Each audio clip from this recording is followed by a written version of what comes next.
अस्सलामुअलैकुम सामीन। 9 ज़िलहिज्जा है, 19 जुलाई है। उधर आज दिन में उत्तर प्रदेश के वज़ीर आला आदित्यनाथ योगी ने ईद उल अज़हा के मौके पर नया आदेश जारी किया है। नए हुक्मनामे में कहा गया है कि ईद उल अज़हा यानी बकरीद से जुड़े जितने प्रोग्राम होंगे उनमें कहीं भी 50 से ज़्यादा आदमी एकदम इकट्ठे ना हों। यह आदेश सख्ती के साथ आज दिया गया है। दूसरा आदेश में कहा गया है कि कहीं भी किसी ममनुआ जानवर की कुर्बानी ना हो, ऊँट की, गाय की कुर्बानी ना हो। ये भी सख्ती के साथ हुक्मनामा दिया गया है। तीसरा आदेश ये है कि कुर्बानी जो हो वो चिन्हित उन्हीं जगहों पर हो जहाँ पहले से हो रही हो, किसी नई जगह पर ना हो।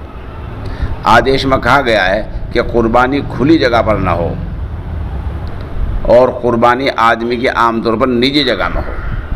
सफाई का ख्याल रखा जाए। ये 3-4 बातें आज ही वज़ीर आला उत्तर प्रदेश आदित्यनाथ योगी ने कही हैं। इनमें सबसे ख़ास बात यह है कि बकरीद से जुड़े जितने भी प्रोग्राम होंगे, जितने कार्यक्रम होंगे, उनमें कहीं भी एकदम एक साथ में 50 से ज़्यादा आदमी ना हों।